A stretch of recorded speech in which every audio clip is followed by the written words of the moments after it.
Salut à tous, c'est Louis aujourd'hui, nouvelle vidéo très importante dans laquelle on analysera un petit peu comment se comporte le Bitcoin à plusieurs intervalles de temps. On verra rapidement ce qu'est en train de faire la troisième plus grosse wave du Bitcoin. Ensuite, on s'intéressera au sentiment général du marché actuel. Et enfin, donc, je vous livrerai une info hyper importante sur laquelle je suis tombé et qui a fortement impacté le marché des crypto-monnaies et qui pourra à l'avenir fortement aussi l'impacter. Donc surtout, restez bien jusqu'à la fin pour avoir les bonnes infos. Pour tous ceux qui ne me connaissent pas, je m'appelle Louis, je tiens la chaîne Galactique Crypto. Je vous fais des vidéos quasiment 2 fois par semaine pour vous tenir au courant de l'évolution du marché des crypto-monnaies. Je vous fais aussi des petites vidéos de temps en temps spécifiquement axées sur l'actualité. Donc surtout si ce concept vous plaît, n'hésitez pas à vous abonner pour ne rater aucune de mes vidéos. Donc pour commencer, si on s'intéresse rapidement au Bitcoin sur un graphique avec des chandelles de 4 heures, on remarque que depuis la poussée du 27 février jusqu'au 2 mars, on a une chute qui est constante et qui est de l'ordre d'environ 16%, donc c'est assez conséquent. On a vu tout de même qu'on est revenu dans ce canal latéral dont je vous parlais dans une de mes précédentes vidéos. Pour moi, c'est pas vraiment inquiétant. On a pu sortir de ce canal latéral ici, donc lors de la chandelle du 28 février, puis on est revenu dedans lors du 4 mars, et là on est en train de consolider à ce niveau-là. Donc jusqu'à quand est-ce qu'on va continuer à consolider? Pour essayer d'avoir des réponses à cette question, on peut s'intéresser à l'intervalle donc hebdomadaire avec des chandelles à la semaine, qui nous montre donc une tendance clairement ascendante avec cette ligne qu'on a ici, qui est complétée par cette tendance ici et qui forme donc un triangle à ce niveau-là. On peut voir qu'aujourd'hui on est sur cette chandelle-là qui est venue retester cette ligne de tendance. Donc là voilà, on peut voir qu'on est venu la tester une fois, 2 fois, 3 fois, 4 fois, 5 fois, et là on est sur la 6e fois. Donc à voir comment va se dérouler la semaine. Est-ce qu'on va venir casser cette tendance à la baisse ou est-ce qu'on va venir la casser à la hausse? Je pense qu'on va avoir un peu de mal à la casser à la hausse puisqu'on a une moyenne mobile bleue ici. Donc selon moi, on risque d'avoir une autre semaine. On risque de clôturer encore une fois à l'intérieur de ce triangle-là. Et je pense que la semaine prochaine, on aura sûrement de l'action sur le prix du Bitcoin parce qu'on sera au bout du triangle. Et donc, soit on ira à la baisse, soit on ira à la hausse, mais il va falloir se décider à ce moment-là. Donc, selon moi, les réponses, elles seront vraiment la semaine prochaine. Donc, bien sûr, je vous tiendrai au courant par rapport à ça. Si on s'intéresse maintenant à une intervalle intermédiaire, on peut voir que le prix du Bitcoin est contenu entre cette ligne de tendance dont je viens de parler et donc plusieurs moyennes mobiles. Donc là aussi, c'est ce qui me fait dire que le Bitcoin va pas tarder à se décider, puisque l'écart entre les moyennes mobiles et la tendance qu'on a imprimée depuis quelque temps est très faible.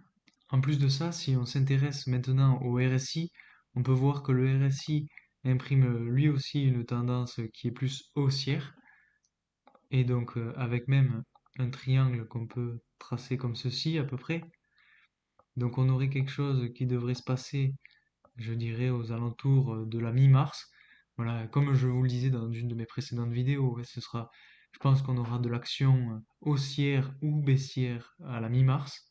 Si on dézoome encore plus et qu'on regarde un petit peu plus loin, on peut voir que là aussi on a une espèce de tendance qu'on imprime à ce niveau-là, qu'on est venu tester ici, retester ici, ici et ici. Et là c'est pareil, on a encore une fois ce triangle qui s'affine juste ici. Donc je pense que la semaine prochaine, ou en tout cas cette fin de semaine, va être décisive pour le Bitcoin. Si on regarde rapidement maintenant ce qui est en train de se passer sur le S&P 500, donc les 500 plus grandes entreprises américaines, on peut voir qu'on est à la limite de toucher cette ligne de support que j'ai tracée ici. On a vu que la fois où on est venu toucher cette ligne de support, on est remonté en flèche. Donc à voir si on va pouvoir refaire la même chose dans les prochains jours. Comme on l'a vu, cette ligne de support est vraiment extrêmement forte. Donc à voir vraiment comment ça va se dérouler pour la suite. Parce que, comme je vous le rappelle, le marché des crypto-monnaies est extrêmement lié avec le S&P 500. Dès que le S&P 500 tombe, le marché des crypto-monnaies tombe aussi.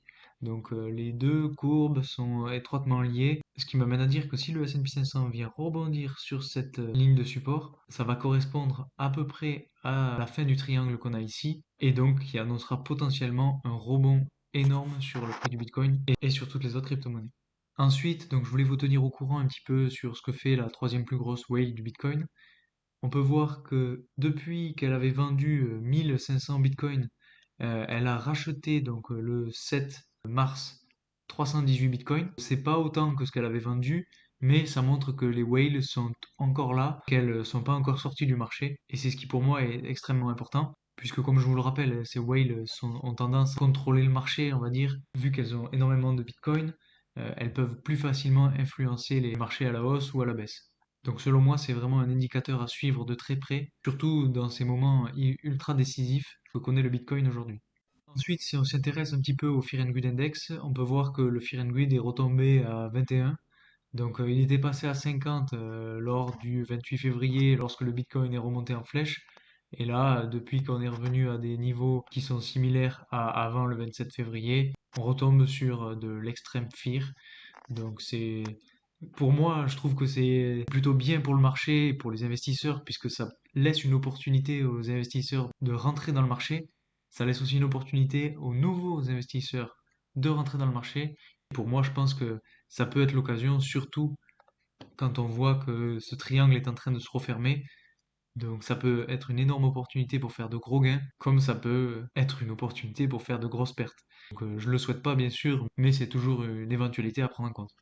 Et enfin, donc je voulais vous parler du pourquoi on a eu cette grosse chandelle rouge, donc le 7 mars, cette chandelle rouge qui a montré une chute d'environ 6%.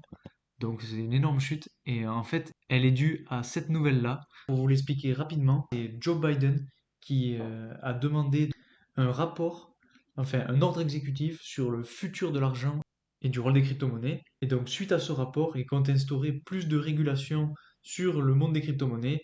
Sauf que comme il le dit, voilà, ce sera dans 180 jours. Donc en fait, c'est un petit peu comme si aujourd'hui il faisait une annonce qu'il allait annoncer des régulations plus tard. Ce décret exécutif est un peu là pour nous prévenir, en gros, en quelque sorte, et peut-être un petit peu nous faire peur sur l'évolution du marché, puisque donc dans 180 jours, il sera susceptible de mettre en place des régulations sur le monde des crypto-monnaies. Pour moi, ça peut être tout aussi bien de bonnes nouvelles comme de très mauvaises, puisque aujourd'hui, en fait, il dit rien de concret, il fait juste une annonce, comme quoi il va annoncer quelque chose dans 180 jours, il laisse vraiment l'éventualité, la porte ouverte à de bonnes comme de mauvaises nouvelles. Donc voilà, c'est vraiment quelque chose qui sera à suivre, mais je voulais vous en parler pour vous expliquer un petit peu la chute qu'on avait subie à ce niveau-là. Voilà, donc c'est tout pour aujourd'hui. J'espère vraiment que cette vidéo vous aura plu. J'essaie vraiment d'être le plus précis possible, vous apporter le plus d'infos possible. Donc surtout, si cette vidéo vous a plu, n'hésitez pas à vous abonner, à mettre un like. Bien sûr, vous pouvez commenter la vidéo, dire ce que vous pensez du marché actuel, dire aussi ce que vous pensez de mes vidéos. J'y répondrai avec plaisir. Et merci à tous d'être restés jusqu'ici. Et je vous dis à très vite pour une nouvelle vidéo. Salut!